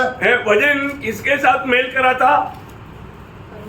ദൈവത്തോടാണ് നിരപ്പിക്കുന്നത്, परमेश्वर के साथ। എന്നാൽ ഈ വചനത്തെ ദേവദാസന്മാർ പ്രസംഗിക്കുന്നത് ഞാൻ കേട്ടിട്ടുള്ളതാണ്. परंतु ये जो वजन लेकर के कई प्रभु के दास लोग ऐसा प्रचार करते हुए मैंने सुना, അനീതിയുള്ള മാമോനെയും കൊണ്ട് मतलब इस अधर्मी मामून या इस स्वामी के साथ मिलकर के നിങ്ങൾ എന്ത് ചെയ്യണം? क्या करना? സ്വർഗത്തിൽ നിങ്ങൾ സ്നേഹിതരെ സമ്പാദിച്ചോളൂ. स्वर्ग में बहुत मित्रों को यहाँ पर बना लो। അതിന്റെ അർത്ഥം എന്താണെന്ന് അറിയാമോ? ऐसा बोलने का अर्थ क्या है? ഒരാളെ ജോലി ചെയ്യുന്നു, एक व्यक्ति काम करते हैं, ഒരു 8 മണിക്കൂർ ജോലി ചെയ്യുമ്പോൾ അയാൾക്ക് 15,000 20,000 രൂപ നിയമപരമായി കിട്ടുന്നു. 8 घंटा जब काम करता है तो उसको 15-20 हजार रुपया मिलते हैं नियमानुसार। അതേ ഒരു തഹസിൽദാർ ഇരിക്കട്ടെ, वो एक तहसीलदार ऐसा एक मतलब सोचो, ആ 20,000 രൂപ അനീതിയുള്ളതല്ല, मतलब ये जो 20,000 जो है वो अधर्म का नहीं, അത് നീതിയുള്ളത് തന്നെ. കാരണം നിന്റെ വിയർപ്പിന്റെ പണമാണ്. वो आपका जो नियमानुसार योग्य रीति का पेमेंट है। എന്നാൽ നിനക്ക് ഒരു കാര്യം സാധിക്കാൻ വേണ്ടി ഒരാള് അല്ലെങ്കിൽ റേഷൻ കാർഡിൽ പേര് തിരുത്തും, അല്ലെങ്കിൽ എന്തെങ്കിലും റവന്യൂ ഡിപ്പാർട്ട്മെന്റ് എന്തെങ്കിലും കാര്യം ചെയ്യാനായിട്ട് അല്പം പോക്കറ്റ് മണി തരുന്നു, അല്ലെങ്കിൽ കൈക്കൂലി തരുന്നു, അത് അനീതിയാണ്. അത് നീ എന്ത് ചെയ്യണം? ദൈവത്തിന്റെ പേരിൽ കൊടുക്കണം. अभी यहाँ पर वो व्यक्ति अपना कुछ ना कुछ नाम बदलने के लिए या कुछ फायदा बढ़ाने के लिए वो लोग कुछ घूस देता है, तो वो क्या करना? प्रभु की सेवा के लिए देना, അതാണ് അനീതി. वो है अधर्म। ആ അനീതി കൊണ്ട് उस अधर्म से സ്നേഹിതന്മാരെ സമ്പാദിച്ചു पुत्रों को कमा लो, നിരപ്പിന് स्वर्ग में അല്ലേ? मिलेगा क्या? നിരപ്പിന് ശുശ്രൂഷ വചനത്തെ നിരപ്പിക്കുന്ന ആരോടാണ്? मतलब वचन के द्वारा हमें मेल करवाता है तो इस रीति में नहीं, परमेश्वर के साथ है। അപ്പൊ ക്രൂശിന് ശക്തി നഷ്ടമായവർക്കാണ്, ഹോളി സ്പിരിറ്റ് ഇല്ലാത്തവർക്കാണ് ഇങ്ങനെയുള്ള വ്യാഖ്യാനത്തിന് മനസ്സ് വരുന്നത്. അത് ലോകത്തിന്റെ ആത്മാവാണ്. जो लोगों को क्रूस की कहानी उनके जीवन में बदलाव नहीं लाया, ऐसा संसारी के लोगों के लिए ऐसा वचन उनको बहुत अच्छा लगेगा। അപ്പൊ ക്രൂശിന് അതിന് ശക്തി ഇല്ലെങ്കിൽ പിന്നെ ലോകത്തിന് ശക്തി വരും. मतलब क्रूस की कहानी में या वचन में सामर्थ्य नहीं है तो दुनिया की बातों में ऐसा लोगों के लिए सामर्थ्य जरूर मिलेगा। അപ്പോൾ ഈ വചനം, നിരപ്പിന്റെ വചനം എന്നുള്ളത് ലോകവുമായി കോംപ്രമൈസ് ചെയ്യാൻ, തിരുവചനത്തെ എടുത്ത് ലൂസായിട്ട് ലൈഫ് നയിക്കാൻ സാത്താൻ പ്രേരിപ്പിക്കുന്നുവെങ്കിൽ, അങ്ങനെ ജീവിക്കുന്നുവെങ്കിൽ തീർച്ചയായിട്ടും ക്രൂശിന്റെ ശക്തി വ്യർത്ഥമായി. मतलब अगर क्रूस की कहानी को इस रीति में मतलब दूसरी बात को लेकर के दुनिया के संबंध की बातों का फायदा के लिए अगर करता है तो क्रूस की कहानी वो व्यक्ति के लिए व्यर्थ हो गया। ഞാൻ പറഞ്ഞു വരുന്ന ആശയം മനസ്സിലാവുന്നുണ്ടോ? आपको जो बोल रहा है आपको समझ में आ रहा है ना? ക്രൂശിന്റെ വചനം എന്ന് പറഞ്ഞാൽ जो क्रूस की वजन कहने का अर्थ അത് കൃപയുടെ വചനമാണ്. वो अनुग्रह की वजन है, അത് വിശ്വാസത്തിന്റെ വചനമാണ്. वो विश्वास की वजन है, അത് നീതിയുടെ വചനമാണ്. वो धार्मिकता का वजन है, അത് നിരപ്പിന്റെ വചനമാണ്. वो मेल मिलाप का वजन है। ഇതെല്ലാം അതിൻ്റെതായ അർത്ഥത്തിൽ പരിശുദ്ധാത്മ സഹായത്താലും ക്രൂശിന്റെ ശക്തിയിലും വേണം നമ്മൾ അനുഭവമാക്കാൻ. इसको मानो जैसा प्रभु का वचन कहता है उसी अर्थ में मानो प्रभु की आत्मा की सहायता से हमें समझना चाहिए। നമ്മളെ ഫിലിപ്പിയ ലേഖനം 2-ാം അധ്യായം 16-ാം വാക്യത്തിൽ വായിക്കുമ്പോൾ जब फिलिपियों का पत्री 2 अध्याय का 16 वचन में हम पढ़ता है, നമ്മളെ ജീവന്റെ വചനം മുറുകെ പിടിച്ചുകൊണ്ട് ഈ ഭൂമിയിൽ ജ്യോതിസുകളെ പോലെ പ്രകാശിക്കണമെന്നാണ്. जब जीवन की वचन को मजबूत थामते हुए दुनिया में ज्योति की समान चमकना करके उसका 15 वचन, ഈ ക്രൂശിന്റെ വചനം തന്നെയാണത്. यही क्रूस की वचन ही है। നാം ഈ ലോകത്തിൽ എങ്ങനെയാണ്? और हम ये दुनिया में कैसा है? ആറിനിടയിലാണ്? हम किनके बीच में है? ഒരു നശിച്ചു പോകുന്ന ഒരു തലമുറയുടെ നടുവിലാണ്. एक कुड़िल पीढ़ी के बीच में। അവിടെ നമ്മൾ എങ്ങനെ ജീവിക്കണം? उसके बीच में हम कैसे जीना चाहिए? ഒരു നക്ഷത്രത്തെ പോലെ. एक तारा के समान। അതിന് എന്ത് വേണം? അതിന് उसके लिए क्या चाहिए? നമ്മൾ ശിശുക്കളായിരുന്നാൽ സാധിക്കും. ये इसके लिए हम एक बालक बनकर रहेगा तो वो काम नहीं बनेगा. ബാലകനെന്ന് ആയാൽ അതിന്റെ അർത്ഥം എന്താണ്? बालक बनने का अर्थ क्या है? ദൈവത്തിന്റെ കാര്യപരിപാടിയെ കുറിച്ച് ആഴത്തിൽ ഒന്നും അറിയില്ല. परमेश्वर की जो भी प्रोग्राम है उसके बारे में उसको कुछ भी नहीं आता. ജീവിതത്തിൽ ഒരു ശിക്ഷണമില്ല. मतलब प्रभु की ओर से कोई शिक्षण नहीं पाया. നമുക്ക് ഇഷ്ടം പോലെ ജീവിക്കാം. हम अपनी मनमानी में जी सकता. നമുക്ക് ഇഷ്ടമുള്ളപ്പോൾ ഉണരാം. हम अपनी मनमानी में जल सकता. ഇഷ്ടമുള്ളപ്പോൾ കിടന്നുറങ്ങാം. कभी भी मनमानी में सो सकता. നമുക്ക് എവിടെയും നോക്കാം. हम कहीं भी देख सकता. അത് ജീവിതത്തെ ബാധിക്കുന്നേയില്ല. मतलब जिंदगी मतलब जीवन में वो बात का कोई भी असर नहीं करता. പേരിൽ അദ്ദേഹം ഒരുപക്ഷെ വിശ്വാസിയായിരിക്കാം. मतलब नाम के लिए वो एक विश्वासी है. കർത്താവ് സർദീസ് സഭയോട് പറയുന്നത് പോലെ ജീവനുണ്ടെന്ന് പേരുണ്ടെങ്കിലും നീ മരിച്ചവനാണ്. जैसा सरदीस मंडली से प्रभु ने कहा कि तुम जीविता तो कहलाता है परंतु है तू मरा हुआ. അപ്പോൾ ഈ വചനം എന്താണ്? परंतु ये वचन क्या है? जीवन का वचन। ജീവന്റെ വചനമാണ്. ये जीवन का वचन. ഏത് ജീവനാണ്? एक कौन सा जीवन? നിത്യജീവൻ. ये अनंत काल का जीवन. അതാണ് കർത്താവ് പറഞ്ഞത്, ഈ ജീവൻ ഭക്ഷിച്ചാണ് നമ്മൾ ജീവിക്കേണ്ടത്. इसलिए प्रभु ने कहा कि इस अनंत जीवन को खा करके हमें जीना चाहिए. അപ്പൊ ക്രൂശന്റെ വചനത്തിന്റെ വിശദീകരണമാണ് നമ്മൾ ഈ ശ്രദ്ധിച്ചുകൊണ്ടിരിക്കുന്നതല്ലേ? ക്രൂശന്റെ വചനം എന്ന് പറഞ്ഞാൽ അങ്ങനെ ഒരു വചനമായിട്ട് മാത്രമല്ല, ബാക്കി പറയുന്നതെല്ലാം ക്രൂശന്റെ വചനമാണ്. हम लोग क्रूस की वचन कहेगा तो सभी क्रूस की वचन ऐसे नहीं, बाकी जो भी अनुग्रह का वचन बोला, विश्वास की वचन बोला, मेल मिलाप के वचन बोला, ये सब क्रूस की वचन है. ഇതെല്ലാം ക്രിസ്തുവാണ്. ये सब प्रभु यीशु मसीह അല്ലേ? है. നീതിയാണ് ക്രിസ്തു. क्योंकि प्रभु यीशु मसीह धार्मिकता है. അവൻ ദൈവത്തോടുള്ള നിരപ്പാണ്. मतलब प्रभु यीशु मतलब पिता के साथ का हमारा मेल है. അവനാണ് ആ ഗ്രേസ്, അവനാണ് കൃപ. കൃപ യേശു ക്രിസ്തു മുഖാന്തരം വന്നു. प्रभु यीशु मसीह ही अनुग्रह है, क्योंकि अनुग्रह प्रभु के द्वारा आया. അവനാണ് ഫെയ്ത്ത്, അവനാണ് നമ്മുടെ വിശ്വാസം. प्रभु यीशु मसीह ही हमारा विश्वास है, क्योंकि उसको विश्वास की करता लिखा गया. അപ്പൊ ക്രൂശിന്റെ ശക്തി നഷ്ടമായവർക്ക് ഈ പറയുന്ന വചനത്തിൻ്റെതായിരിക്കുന്ന ഒരു തികവിലേക്ക് വചനം തികഞ്ഞു വരുന്നില്ല. परंतु जो व्यक्ति को एक क्रूस की कदा नष्ट हो गया, वो कभी भी वचन की उस भरपूरता की ओर या उसकी बढ़ोतरी की ओर नहीं आता. നമ്മൾ ഇനി ജെയിംസിന്റെ പുസ്തകം 1:18 വായിക്കുമ്പോൾ जब याकूब पहला अध्याय का 18 वचन में जब पढ़ता है, അത് സത്യവചനം അല്ലെങ്കിൽ വേർഡ് ഓഫ് ട്രൂത്ത് എന്നാണ് വായിക്കുന്നത്. मतलब सत्य वचन, मतलब सच्चाई का वचन. സത്യവചനം. അത് ഞാൻ തന്നെ വഴിയും, प्रभु यीशु ने कहा जैसा मैं ही मार्ग हूँ, ഞാൻ തന്നെ വഴിയും സത്യവും, मैं ही सच्चाई हूँ और मैं ही जीवन हूँ. അപ്പൊ ക്രിസ്തുവിലൂടെയാണ് നമ്മൾ ദൈവത്വത്തിലേക്ക് വരുന്നതെങ്കിൽ यदि हम मसीह के द्वारा प्रभु की ओर आता है तो, അത് വചനത്തിലൂടെ തന്നെയാണ്. और वो प्रभु के वचन के द्वारा ही है. അപ്പൊ കർത്താവ് പറയും എന്റെ അടുക്കലേക്ക് വരുക എന്ന് പറഞ്ഞാൽ നമ്മൾ എവിടെ ചെല്ലും? मतलब प्रभु कहता है कि मेरी ओर आओ तो हम कहाँ जाएंगे?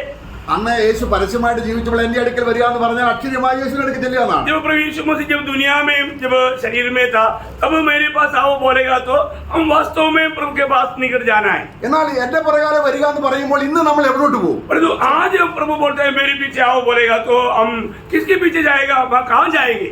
കർത്താവ് പറയാണ് प्रभु बोलता है, എന്റെ അടുക്കൽ വരുന്നതിന് വിശക്കത്തുമില്ല ദാഹിക്കത്തുമില്ല. प्रभु बोलते हैं मेरे पास जो आएगा वो भूखा भी नहीं होगा, प्यासा भी नहीं होगा. പക്ഷെ എവിടോട്ട് നമ്മൾ പോകുന്നത്? हम लोग कहाँ जाएंगे? നമ്മൾ വചനത്തിലേക്ക് വരുന്നതാണ് യേശുവിലേക്ക് വരിക എന്ന്. हम प्रभु की उपस्थिति में आकर के प्रभु के वचन की ओर आकर के उसको वचन को प्राप्त करना, उसको बोलता है यीशु मसीह. ഏത് വചനം? कौन सा वचन? ക്രൂശിന്റെ വചനം, क्रूस की वचन, കൃപയുടെ വചനം, अनुग्रह की वचन, സത്യവചനം, सत्य वचन, നിരപ്പിന്റെ വചനം. मेल मिलाप का वचन. ഈ വചനത്തിലേക്ക് വരികയാണ്. ये वचन की ओर आता है. അപ്പോൾ നമ്മൾ ദൈവത്തിന്റെ ആദ്യഫലമാകേണ്ടതിന് इसलिए हम प्रभु के लिए पगला फल होने के लिए ദൈവ അവന്റെ സത്യവചനത്താൽ, प्रभु की सत्य वचन के द्वारा हमें नया जन्म दिया. അല്ലേ? നമ്മള് വീണ്ടും ജന്മം പ്രാപിച്ചോ? क्या नया जन्म पाया कि नहीं? അങ്ങനെങ്കിൽ പിതാവിനോട് നമുക്ക് ऐसा है तो पिता के साथ हमें मेल है. നമ്മൾ നിരപ്പ് പ്രാപിച്ചു, हम मेल खाया है, നമ്മൾ കൃപയുള്ളവരാണ്, हम लोग अनुग्रह पाया है, നമുക്ക് വിശ്വാസമുണ്ട്, हमें विश्वास है, നീതി എന്ന ഫലമുണ്ട്. हमें धार्मिकता का फल है. കാരണം അവർ ആരാണ്? क्योंकि वो कौन है? ക്രൂശിന്റെ ശക്തിയെ നിർവീര്യമാക്കാത്തവരാണ്. मानो प्रभु यीशु मसीह कौन है? तो क्रूस की जो सामर्थ्य है उसको कभी बुझने नहीं देता. കാരണം നമ്മുടെ പാപങ്ങള്, ലോകം, ജഡം, പിശാച് ഇതിന്റെയൊക്കെ ശക്തിയെ ക്രിസ്തു നിർവീര്യമാക്കുന്നത് ക്രൂശിലാണ്. അതിനെ തീയിലിട്ട് അതിന്റെ ശക്തിയെ കെടുത്തിക്കളഞ്ഞു. क्योंकि हमारे जीवन में हमारे पाप है, हमारे श्राप है, हमारे शरीर है, हमारे प्रभु के निकट जाने के लिए रुकावट की सारे बातों को सूली पर प्रभु ने क्या कर दिया? खत्म कर दिया. അതിനെ നിർവീര്യമാക്കി. उसको उसका सामर्थ्य नष्ट कर दिया. നമ്മളിൽ ഇന്നും പാപം ഒരു ശക്തിയായിട്ട് തീരുന്നെങ്കിൽ, आज भी यदि पाप हमारे लिए एक सामर्थ्य का कार्य करता है तो കർത്താവ് ക്രൂശിൽ പാപത്തെ ശക്തിഹീനമാക്കിയതിനെ കുറിച്ചുള്ള അറിവില്ല. കാരണം റോമലേഖനം 8 അധ്യായത്തിന്റെ 3-ാം വാക്യത്തിൽ വായിക്കുന്നതാണ്, ന്യായപ്രമാണത്തിന് കഴിയാഞ്ഞ ന്യായപ്രമാണം പാപത്തെ ശക്തിപ്പെടുത്തുമ്പോൾ ക്രൂശ് ചെയ്യുന്നു, പാപത്തിന്റെ ശക്തിയെ നിർവീര്യമാക്കി ന്യായം വിധിച്ചു. जब रोमियो का पत्र 8 अध्याय का 3 वचन में हमने पिछली थोड़ी पहले भी पढ़ा, तो मतलब व्यवस्था क्या करता, वो पाप का ज्ञान दे करके हमें और भी उसमें बलवान बनाता, और तो क्रूस क्या करता, वो सारा बिल्कुल नष्ट कर देता. അപ്പൊ ക്രൂശിന്റെ വചനം എന്ന് പറഞ്ഞാൽ എന്താണ്? इसका मतलब क्रूस की वजन का अर्थ क्या है? നമ്മള് ആ കാര്യങ്ങളാണ് നമ്മൾ ഓടി ചിന്തിച്ചുകൊണ്ടിരിക്കുന്നത്. मतलब उन्हीं बातों का क्रूस की वजन की महत्व के बारे में हम लोग एक माराथन दौड़ में देख रहा है. ക്രൂശിന്റെ വചനം ക്രിസ്തുവാണ്. मतलब क्रूस की मानव वजन मसीह यीशु मसीह है, അപ്പോൾ തന്നെ അത് വചനമാണ്. और अभी वो वजन है. ഇതിനെ എല്ലാം ഉൾക്കൊണ്ടുകൊണ്ടാണ് വേർഡ് ഓഫ് ഗോഡ് എന്ന് പറയുന്നത്, ദൈവത്തിന്റെ വചനം എന്ന് പറയുന്നത്. इन सारे बातों को मिला करके परमेश्वर का वचन कहा जाता. എബ്രായലേഖനം 4:12 വായിക്കുന്നത് എന്താണ്? जब इब्रानियों के पत्री 4 अध्याय का 12 वचन में हम क्या पढ़ता है? ഈ പറഞ്ഞ കാര്യങ്ങളെല്ലാം അവിടെ ഉൾപ്പെടുന്നുണ്ട്. मानो ये अभी अब तक हमने वजन के बारे में हमने जो देखा, ये वजन अनुग्रह का वजन है, ये क्रूस की वजन है, ये मतलब मेल का वजन है. ये सारी बात इब्रानियों 4 अध्याय का 12 वचन में बोला हुआ परमेश्वर का वचन ये शब्द में आता है. അവിടെ ആ ദൈവത്തിന്റെ വചനം ജീവനുള്ളതാണ്, क्योंकि प्रभु का वचन जीवित है, പവർഫുൾ ആണ്, ശക്തിയുള്ളതാണ്. वो सामर्थशाली है. തന്നെയല്ല, इतना ही नहीं, ഈ ദൈവത്തിന്റെ വചനം ഒരു വാളാണ്. ये वचन एक तलवार है. കാരണം യേശു മരിച്ചപ്പോൾ എന്ത് സംഭവിച്ചു? जब प्रभु यीशु मसीह मर गया तो क्या हो गया? രണ്ടായിട്ട് ഡിവൈഡ് ചെയ്തു അല്ലേ? मतलब प्रभु यीशु मसीह मतलब उस पर्दा 2 भाग हो गया. അപ്പോൾ ദൈവത്തോടുള്ള പ്രവേശനം രണ്ടായിട്ട് വിഭാഗിക്കുക മാത്രമല്ല, ഡബിൾ നമ്മുടെ ഉള്ളിലുള്ള ആത്മാവിനെയും ദേഹിയെയും ശരീരത്തെയും മൂന്നായി വേർതിരിക്കും. अभी हमारे जीवन में भी ये वचन क्या करता, हमारे में 3 भाग है, क्योंकि विभाजन करना और रीति में मुश्किल है, लेकिन ये वचन जो भी तलवार हमारे आत्मा, हमारे प्राण और शरीर को अलग अलग करता है. ആർക്കാണ് അത് അനുഭവം ഉണ്ടാകുന്നത്? ये अनुभव किसको रहेगा? ആർക്കാണ് ഇതെന്താ? क्रूस के वचन ഏ? सामर्थ्य. ആ ക്രൂശിന്റെ വചനം ക്രൂശിന്റെ ശക്തി, ദൈവത്തിന്റെ വചനം प्रभु का क्रूस की सामर्थ्य या प्रभु का वचन ശരിയായി നമ്മളിൽ വ്യാപരിച്ചാൽ, यदि हमें वो सही रीति में कार्य करेगा तो നമ്മൾ ഒരു കാര്യം ചിന്തിക്കുമ്പോൾ തന്നെ हम लोग जब एक बात के बारे में जो सोचते ही, ഈ വചനം ഡിസൈനർ ആണ്, നിന്റെ പാപഭേദങ്ങളെ ഉടനെ വിവേചിച്ച് നിനക്ക് മനസ്സിലാക്കി തരും. ये वचन क्या करेगा, आपका दिल में विचार जो आया वो विचार को भी ये वचन आपको स्वस्थ करके बता देगा. ആ വചനം ഒന്ന് ശ്രദ്ധിച്ച് വായിച്ചു നോക്കിയാൽ, ദൈവത്തിന്റെ വചനം ജീവനും ചൈതന്യമുള്ളതായി ഇരുവാഴത്തിലുള്ള വാള എന്ന് പറഞ്ഞാൽ ദൈവത്തിങ്കിലേക്ക് ഉള്ള വഴി തുറന്നു തന്നു. ആ പർദ്ദ രണ്ടായിട്ട് കീറി മുറിച്ചിട്ട് അതേ ക്രിസ്തു എന്ത് ചെയ്യുന്നു, നിന്നെ തന്നെയും മൂന്നായി തിരിക്കും. अभी जो यीशु मसीह की मृत्यु के समय में पर्दा को 2 भाग करके ऊपर से प्रभु ने फाड़ा, उसी प्रकार प्रभु का वचन क्या करता, आपको 3 भाग में मतलब आत्मा प्राण शरीर 3 भाग में अलग करके आपको विवेचन करने के लिए समझाएंगे. എന്തുകൊണ്ടാണ് നമുക്ക് ആത്മഫലമില്ലാത്തത്? ये क्यों हमारे जीवन में आत्मा का फल नहीं? നമുക്ക് ദൈവശബ്ദം കേൾക്കാൻ കഴിയുന്നില്ല. हम लोग क्यों परमेश्वर की आवाज को सुन नहीं पाता? നമ്മുടെ ആത്മാവിനെ ദേഹിയും ജഡവും കൂടെ കവർ ചെയ്തിരിക്കുകയാണ്. क्योंकि हमारे आत्मा को प्राण और शरीर ने कवर कर दिया है. നമ്മൾ ചിന്തിക്കുകയാണ് നമ്മുടെ നിരൂപണം ശരിയാണെന്ന്. हम लोग कई बार क्या सोचता है कि हमने जो भी सोचा बिल्कुल बराबर सोचा. ദൈവത്തിൽ നിന്ന് ഒരു സന്ദേശം കിട്ടി, ദൈവത്താൽ മാത്രമേ നമുക്ക് നന്നാകാൻ കഴിയുള്ളൂ എന്ന് അറിയത്തില്ല, നമ്മൾ സ്വയം അങ്ങ് നന്നാകുകയാണ്. प्रियो, हम लोग ये नहीं समझता है कि मुझे अच्छा होना है तो मुझे प्रभु से वाणी मिलना चाहिए, उसका गौरव नहीं समझता. हम खुद अपने आप का सोच के अनुसार चल करके अपने आप को अच्छा बनाना चाहता है. എന്നാൽ ഇവിടെ ദൈവം നമ്മളെ ശോധന ചെയ്തിട്ട് परंतु यहाँ पर प्रभु हमको परख करके എന്നിട്ട് എന്ത് പറയാണ്? उसके बाद क्या कहता, ക്രൂശിൽ എന്തെല്ലാം നിർവീര്യമാക്കി എന്ന് കാണിച്ചു തരികയാണ്. मतलब क्रूस में प्रभु ने क्या क्या बातों को खत्म कर दिया, मतलब उसका सामर्थ्य को बुझा दिया, वो बात को दिखा रहे हैं. നമ്മുടെ ഉള്ളിൽ വരുന്ന ഓരോ ഭാവത്തെയും, हमारा दिल के अंदर आने वाले एक एक भावनाओं को, ഏത് ചിന്തയെയും, कोई भी प्रकार का विचार को, അതിനെ പിടിച്ചടക്കി उसको कब्जा करके യേശുവിന്റെ കർത്തൃത്വം അംഗീകരിക്കത്തക്കവണ്ണം प्रभु का प्रभुता मानने लायक ഈ വചനം നമ്മളെ സഹായിക്കും. ये वचन हमें सहायता करता है. എവിടെയാണ് ഈ സഹായങ്ങൾ കിട്ടാതെ പോകുന്നത്? कहाँ पर ये मदद नहीं मिलता? ക്രൂശിന്റെ ശക്തി നിർവീര്യമായി കളയും. जहाँ पर क्रूस की जो सामर्थ्य है वो अनुभव में नहीं लाता उनके लिए. അപ്പോൾ ഈ ക്രൂശിന്റെ മഹത്വം എത്ര ശ്രേഷ്ഠമാണ് ക്രൂശിന്റെ വചനം. इसका मतलब ये क्रूस का वचन कितना महत्वपूर्ण है. നമ്മളെ കർത്താവിനോട് പറയണം, हम लोग प्रभु से कहना है, ഞാൻ വചനം വായിച്ചു, प्रभु मैंने वचन पढ़ा ഒന്നും മനസ്സിലാകുന്നില്ല, और कुछ भी समझ में नहीं आता। എനിക്ക് ഉറക്കമേ വരുന്നുള്ളൂ. मुझे नींद आता, ഈ ഉറങ്ങാൻ വേണ്ടി ബൈബിൾ വായിക്കുന്നത് നിർത്താൻ എന്നെ സഹായിക്കണം. इसलिए मानो प्रभु जो सोने के लिए मैं वचन पढ़ पा रहा है, इसलिए वो मुझे मेरे लिए बंद कर ले। എന്ത് ചെയ്താലും ഉറക്കം വരും. कुछ भी सुनो तो या पढ़ो तुरंत नींद ही आता। സീരിയൽ കണ്ടാല് ഉറക്കമേ പോകും. सीरियल करता नींद नहीं आता, सीरियल देखने से नींद नहीं आता, ഉറക്കം വരുന്നില്ല. वो नींद आते ही नहीं। നീ ഉറങ്ങണമല്ലോ, अभी नींद आना चाहिए, എന്നാ പിന്നെ വചനം വായിക്കാം. फिर वचन पढ़ेंगे।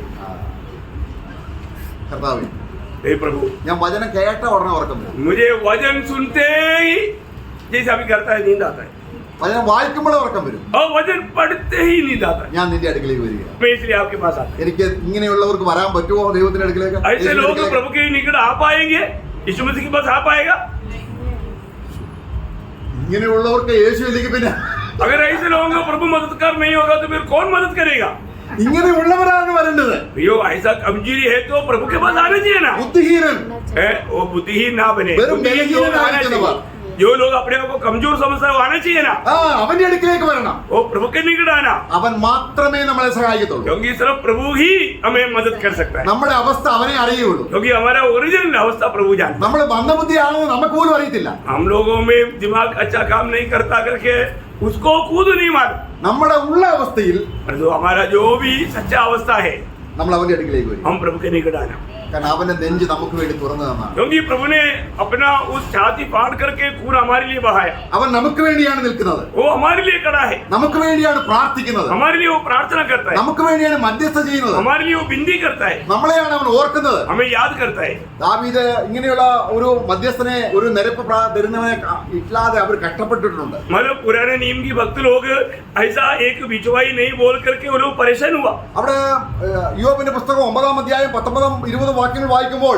ഞാൻ ദൈവത്തോട് പറയുകയാണ്, ഞാൻ നീതിമാൻ എന്ന് പറഞ്ഞാൽ ഒറ്റ നിമിഷം കൊണ്ട് നീ എന്നെ അനീതിയുള്ളവരായി കാണിച്ചു. मतलब ईयोब का किताब 9 अध्याय के 19-20 वचन में ईयोब कहता है कि यदि मैं कहूँ मैं धर्मी है तो एक ही क्षण में मैं तुझे तू मुझको अधर्मी बनाएगी, ഒറ്റ കാരണം എനിക്ക് മറഞ്ഞിരിക്കുന്ന ഒരു പാവം എടുത്ത് കാണിച്ചാൽ മതി. क्योंकि मेरे लिए छिपा हुआ एक पाप दिखाएगा तो मेरा धार्मिकता खत्म। അല്ലേ? അപ്പോൾ ഞാൻ നിന്റെ മുമ്പിൽ എത്ര വിശുദ്ധനാണെങ്കിലും ഒറ്റ നിമിഷം കൊണ്ട് നീ എന്നെ അശുദ്ധനായി കാണിച്ചു. बोलने का अर्थ मैं तेरे उपस्थिति में कितना अपने आप को पवित्र दिखाना चाहूँ तो भी तू एक क्षण में मुझे अशुद्ध दिखाएगा। എന്നാൽ परंतु ഈ പാപത്തെ കണ്ടുകൂടാത്ത നീതിമാനായ ദൈവത്തിന്റെ മുമ്പിൽ എന്നെയും ദൈവത്തെയും പറഞ്ഞ് സമ്മതിപ്പിച്ച് ആ രമ്യതയെ കൊണ്ടുവരാൻ ഒരാളില്ലാത്തതിൽ യോബ് നിലവിളിക്കുകയാണ്. जब अभी इंसान को परमेश्वर के निकट लाने के लिए एक बिचवाई ना होने के कारण ईयोब यहाँ पर रोता है, प्रभु हमें परमेश्वर के साथ कौन मिलवाएगा? അപ്പോൾ ഈ അവസ്ഥയിൽ നമ്മൾ എങ്ങോട്ട് ചെല്ലണം? इस अवस्था में हमें कहाँ जाना चाहिए? ഞാൻ നീതിമാനല്ല കർത്താവേ എന്ന് പറഞ്ഞു ചെന്നാൽ യേശു എന്ത് ചെയ്യും? प्रभु मैं धर्मी नहीं, प्रभु ऐसा बोल करके प्रभु यीशु के पास जाएगा तो प्रभु क्या करेंगे? യേശു നമ്മളെ നീതിമാനാക്കും. प्रभु हमें धर्मी बनाएंगे, അവന്റെ രക്തത്താൽ നീതീകരിക്കപ്പെട്ടു. उसकी पवित्र लहू के द्वारा वो धो करके हमें धर्मी बनाएंगे। ദൈവവചനം ചോദിക്കുകയാണ്, प्रभु का वचन पूछता है ദൈവം നീതീകരിച്ചവനെ ആർ കുറ്റം വിധിക്കും? परमेश्वर ने जिसको धर्मी ठहराया उसको दोषी कौन लगाएगा? അപ്പോൾ ക്രിസ്തുവിനെ കൊണ്ട് ദൈവം കവർ ചെയ്യാണ്, നമ്മളെ പൊതിയാണ്. जब हम प्रभु के पास जाएगा तो यीशु मसीह से क्या करता है? हमें एकदम कवर कर देता है। ഇത് ഇടുക്കവും ഞെരുക്കമുള്ള വഴിയാണ്. ये सकरा और मतलब सकरा मार्ग है, ആ ക്രിസ്തുവിൽ നമ്മളെ ആക്കിയിട്ട് और वो प्रभु में हमें ला कर रख रखे നമ്മുടെ ജീവൻ हमारे जीवन ക്രിസ്തുവിൽ प्रभु यीशु मसीह में ദൈവത്തിൽ മറഞ്ഞിരിക്കുകയാണ്. നോക്കണം, ഒരു വിശ്വാസിയുടെ ഭദ്രത. पिता में छिपा हुआ है करके, इसका मतलब एक विश्वासी की जीवन कितना प्रभु में सुरक्षित है करके वो कोलोसियम 3:3 में लिखा है। ഒരു വിശ്വാസി എവിടെയാണ്? एक विश्वासी कहाँ पर है? എവിടെയാണ് അവന്റെ അവസ്ഥ? ആ നിരപ്പിന് ശുശ്രൂഷയാണ്. मतलब वो मेल मिलाप का वो सेवकाई में है। ക്രൂശിന്റെ വചനമില്ലാത്തവർക്ക്, इसके पास क्रूस का वजन नहीं, ക്രിസ്തു ക്രൂശിൽ എന്ത് ചെയ്തു എന്ന് അറിയാത്തവർ ഇവിടെയാണ്. मतलब जो व्यक्ति को मालूम नहीं कि प्रभु यीशु ने क्रूस पर क्या किया, वो तो दुनियादारी में है, ലോകത്തിലാണ്, वो दुनिया में है, ജഡത്തിലാണ്, वो शरीर में है, അവിടെ നാശമായ വഴിയിലാണ്. वो मृत्यु की मार्ग में है। ഇന്ന് ക്രൂശ് അറിഞ്ഞവർക്കറിയാം परंतु जिसने क्रूस की भेद जाना ഞാൻ എവിടെയാണ്. वो उसको मालूम है मैं कहाँ पर है। ഓ പ്രൈസ് ദി ലോർഡ്. ഇതുപോലൊരു ഭദ്രത, इस प्रकार का एक सुरक्षा, ഇത്രമാത്രം ഒരു സുരക്ഷിതത്വം എവിടെയുണ്ട്? इस प्रकार की एक सुरक्षा और कहाँ मिलेगा? കാരണം യേശു ക്രിസ്തു അത്രമാത്രം ഒരു വിശ്വാസി സുരക്ഷിതനാക്കാൻ ആഗ്രഹിക്കുന്നു. प्रियो, ये प्रभु यीशु मसीह के पास आने वालों को प्रभु इस प्रकार एकदम सुरक्षा दे करके बचाना चाहता है. കാരണം നിങ്ങളുടെ ആ യഥാർത്ഥത്തിലുള്ള അല്ലെങ്കിൽ യേശുവിന്റെ അടുക്കിലേക്ക് വന്ന് ഈ അർത്ഥത്തിൽ അവനുമായി ബന്ധപ്പെടുന്നവരുടെ തലമുടിയിൽ ഓരോ മുടി പോലും എണ്ണപ്പെട്ടിരിക്കുന്നു. अगर प्रभु के पास आकर के प्रभु से मैल खाएगा तो प्रभु वचन कहता है कि उसका बाल तक गिना हुआ है. അപ്പോൾ നമ്മുടെ സുരക്ഷിതത്വം ഏതൊക്കെയാണ്? ക്രൂശിന് വചനം എന്ന് പറഞ്ഞാൽ എന്താണ്? हमारा सुरक्षा का हमरे और क्रूस की वचन बोलेगा तो क्या है? ദൈവത്തെങ്കിലേക്കുള്ള വഴി മാത്രമല്ല, सिर्फ प्रभु की ओर का मार्ग ही है, इतना ही नहीं. നമ്മളിലുള്ള हमारे भीतर में അശുദ്ധമായതിനെയെല്ലാം जो भी अशुद्धि की बात है വേർതിരിച്ച് उसको अलग अलग करके നിരന്തരം നമ്മളെ ശുദ്ധീകരിച്ച് हमेशा हमें शुद्ध करते हैं. പിതാവിന് മുമ്പിൽ നമ്മളെ വിശുദ്ധരും നിഷ്കളങ്കരും കുറ്റമില്ലാത്തവരുമായി നിർത്തേണ്ടതിന്, पिता के सामने हमें निष्कलंक, पवित्र और निर्दोष खड़ा करने के लिए തേജസ്സോടെ നിർത്തേണ്ടതിന് और महिमा के साथ खड़ा करने के लिए. അപ്പൊ യേശു മരിച്ച എഫെസ്യ ലേഖനം അതിന്റെ 5-ാം അധ്യായത്തിന്റെ അത് നമ്മൾ വായിക്കുന്നുണ്ട്. एफिसियों का पत्री में 5 अध्याय में हम पढ़ता है, ഒരു ചുളിവില്ലാതെ उसमें किसी प्रकार का कलंक, जुरी, कुछ भी दाग ऐसा ना होते हुए നമ്മളെ വിശുദ്ധര്, हमें पवित्र, നിഷ്കളങ്കര്, हमें निष्कलंक, യാരും കുറ്റം പറയാൻ കഴിയാത്ത രീതിയിൽ, कोई भी लोग उस पर दोष लगा नहीं पाएगा इस रीति में. തന്നെയുമല്ല इतना ही नहीं, തേജസ്സോടെ നിർത്തേണം. हमें महिमा के साथ, महिमा की सन्निधि में हमें खड़ा करेगा. നമുക്ക് വേണ്ടി ഏൽപ്പിച്ചു തന്നു. हमारे लिए अपने आप को दे दिया. ആ ഏൽപ്പിച്ചു തന്നു എന്ന് പറഞ്ഞാൽ ക്രൂശിൽ അവനെ തന്നെ ഏൽപ്പിച്ചു. मतलब क्रूस में प्रभु ने अपने आप को दे दिया. ഇതാണ് ക്രൂശിന്റെ ശക്തി. ये है क्रूस की सामर्थ्य. ക്രൂശിന്റെ ശക്തി എന്തായി തീർക്കുന്നു? क्रूस की सामर्थ्य हमें क्या बनाता है? നമ്മുടെ എല്ലാ വികൃതവും മാറ്റി हमारा हर एक जो विरूप जो है वो दूर करके നമ്മളെ സുന്ദരന്മാരാക്കി തീർക്കും. हमें बहुत हमारा सुंदरी बनाता है പിതാവിന്റെ മക്കളാക്കി തീർക്കുന്നു. और वो स्वर्गीय पिता का संतान बनाता है. നമുക്ക് അവകാശം നേടിത്തരുന്നു. हमें अवकाश दिलाता है, വിത്ത് തന്നെ എടുത്തിരുന്നു. हमें आनंदता दिलाता है, പ്രതിഫലങ്ങൾ എടുത്തിരുന്നു. हमें बहुत से प्रतिफल को दिलाता है സ്വർഗീയ പൗരനാക്കുന്നു. और स्वर्ग का नागरिक बनाता है. എന്തെല്ലാം കാര്യമാണ്, സാധ്യതകളാണ് ക്രൂശിലൂടെ. क्या क्या हमारे लिए मतलब प्रभु के वचन में पाने वाला कार्यों को क्रूस के द्वारा प्रभु ने किया है. ഒറ്റ നിലവിളി കൊണ്ട് സാധിച്ചെടുത്ത കാര്യമാണ്. ये प्रभु यीशु मसीह की सूली की पुकार से मतलब हमारे लिए पाया हुआ बात है. നാം അവനെ പരിഗണിക്കണം. इसलिए हम प्रभु की आदर करें. നാം കർത്തൃമേശയിൽ വരുന്നത് എന്തിനാണ്? जब हम प्रभु की मेष में जब आता है, क्यों आता है? എന്റെ വരവോളം क्योंकि प्रभु के आगमन तक ഞാൻ നിങ്ങൾക്ക് വേണ്ടി എന്ത് ചെയ്തു എന്നുള്ളത്. मैं तुम्हारे लिए क्या किया वो बात को. ഇപ്പോൾ നാം തിരുവചനം വായിക്കുമ്പോൾ ഈ ഏതെങ്കിലും കാര്യം പെടാതെ നമ്മൾ വായിക്കത്തില്ല. प्रियो, ये जो भी वचन पढ़ता है तो हमने जो अभी विचार किया उनमें से कुछ बात वहां पर आएगा, അവിടെ അത് ജീവന്റെ വചനമാണ്, क्योंकि ये जीवन की वचन है, ശക്തിയുടെ വചനമാണ്, ये सामर्थ्य की वचन है, നീതിയുടെ വചനമാണ്. ये धार्मिकता का वचन है. അത് നമ്മളെ സംബന്ധിച്ചിടത്തോളം हमारे संबंध में നമ്മളെ ക്രിസ്തുവിൽ തികഞ്ഞവനാക്കുന്നതാണ് വചനം. मतलब मसीह में हमें सिद्ध करने वाला बात है वचन. ഇത് വ്യർത്ഥമായി ഒരുപക്ഷെ 30, 40, 50 കൊല്ലം കഴിഞ്ഞാലും यदि अगर ये वचन हमें व्यर्थ हो सकता है, चाहे वो 30, 40, 50 साल हो. രക്ഷിക്കപ്പെട്ടപ്പോൾ 1-2 ദിവസത്തെ ഉണർവുണ്ടായിരുന്നു. അന്ന് പിന്നെ എങ്ങനെ ആയിരുന്നു? 40 കൊല്ലം കഴിഞ്ഞപ്പോൾ അങ്ങനെ ഒരു മാറ്റവും ഇല്ല. मान लो जब उधार पाया उस समय में थोड़ा उत्साह था, और तो 40 साल के बाद में वो उत्साह थोड़ा बुझ ही गया, कोई फर्क नहीं. കട്ടിയുള്ള ആഹാരം इसलिए जो तगड़ा भोजन, എന്ന് പറഞ്ഞാൽ എന്താണ്? इसका मतलब क्या है? നമുക്ക് ആ രക്ഷിക്കപ്പെട്ടത് മാത്രമല്ല, सिर्फ उधार पाया उतना ही नहीं, ക്രിസ്തുവിനെ കുറിച്ചുള്ള പരിജ്ഞാന പൂർത്തി പ്രാപിക്കുക. मतलब मसीह की उस ज्ञान में सिद्धता की ओर बढ़ना. അപ്പൊ നീതിയുടെ വചനം സംബന്ധിച്ച് നമ്മള് ബോധവാന്മാരാകണം. तब धार्मिकता के वचन के संबंध में हमें समझदार बनना चाहिए. ഇതെല്ലാം ക്രൂശിന്റെ വചനത്തെ അടിസ്ഥാനമാക്കിയാണ് ഇരിക്കുന്നത്. ये सब क्रूस की वचन की आधार में ये सब कुछ बातें. ക്രൂശിന്റെ വചനമുള്ള സഭകൾക്കായി ദൈവത്തിന് സ്തോത്രം. क्रूस की वचन जो प्रचार करता है उन मंडलियों के लिए प्रभु को धन्यवाद. ഇന്ന് സഭകളിൽ ക്രൂശിന്റെ വചനമില്ല. आज मंडलियों में क्रूस की वचन नहीं, അവർ ഒരുപാട് കഥകൾ പറയും, फिर वो बहुत कहानी कहता है, ഒരുപാട് ഭൗമിക കാര്യങ്ങൾ പറയും. दुनिया की बात बहुत कहता है, എങ്ങനെ ലോകത്തിൽ സുഖമായി ജീവിക്കാം. ये दुनिया में कैसे आलिशान जीवन बिता सकता. അങ്ങനെയുള്ളവരെ കുറിച്ച് പൗലോസ് പറയുകയാണ്. तो ऐसे लोगों के बारे में प्रेरित पौलुस कहता है, കരഞ്ഞുകൊണ്ട് ഞാൻ പറയും. मैं रोक कर कहता हूँ. പ്രിയമുള്ളവരെ, ക്രൂശ് നമുക്ക് നേടിത്തന്ന അനുഗ്രഹങ്ങളിലേക്ക് നമുക്ക് നോക്കാം. प्रियो, हम लोग क्रूस की द्वारा प्रभु ने जो हमारे लिए तैयार करके हमें सौंपा हुआ उन बातों की ओर ध्यान करें. ക്രൂശ് ഉണ്ടെങ്കിൽ പുനരുദ്ധാനമുണ്ട്. यदि क्रूस है तो पुनरुत्थान भी है. അവന്റെ മരണത്തോട് ഏകീഭവിക്കുന്നുവെങ്കിൽ यदि हम उसकी मृत्यु के साथ एक हो गया तो അപ്പൊ നമുക്ക് ദുഃഖവെള്ളിയാഴ്ചയും അല്ലെങ്കിൽ ഗുഡ് ഫ്രൈഡേയും ഈസ്റ്ററും എല്ലാ ദിവസവും ഉണ്ട്. हमें हमारे लिए साल में एक बार नहीं, हर रोज गुड फ्राइडे भी है, मतलब ईस्टर भी है, सब है. കർത്താവ് പറഞ്ഞു നിങ്ങളെ എന്നെ വിശ്വസിച്ചുകൊണ്ട് മാത്രമായില്ല.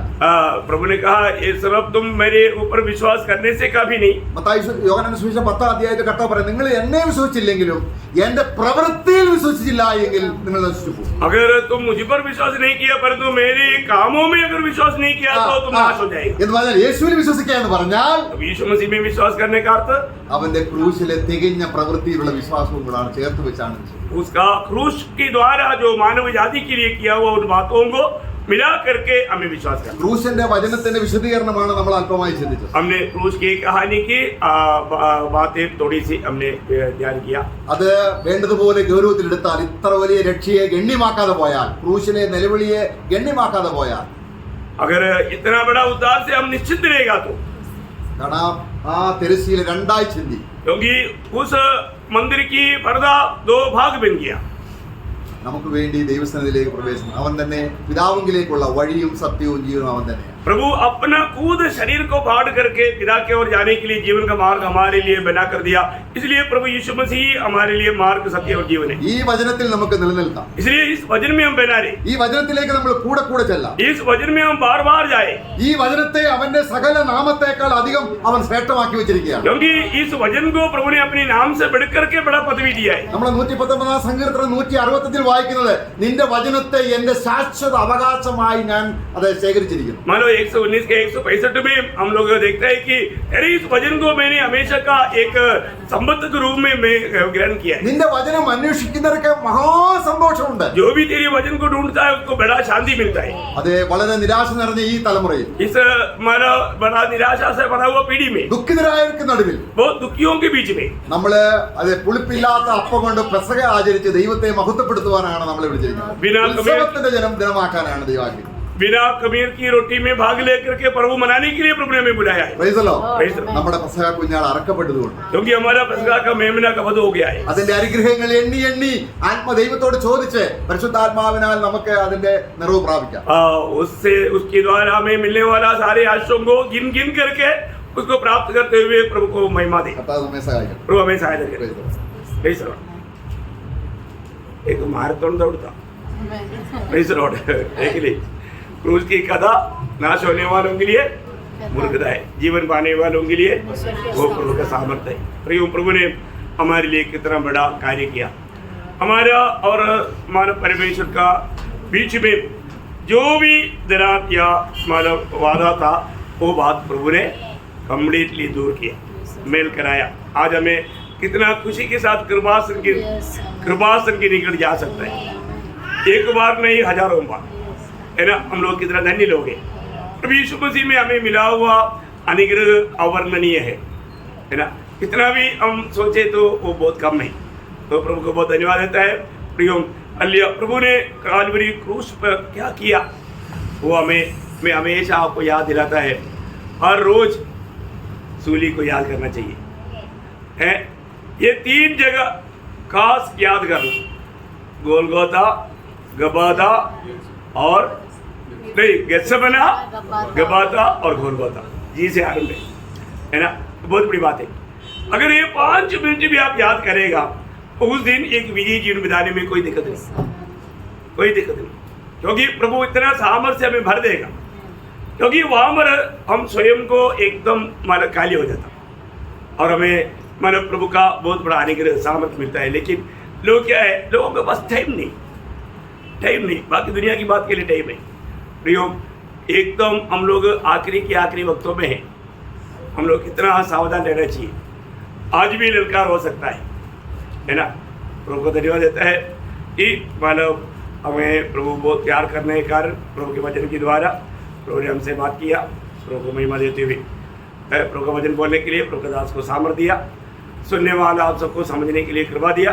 अभी हम सब लोग प्रार्थना में रहेंगे, आप लोग प्रार्थना में करेंगे. प्रभु को महिमा मिले. हमें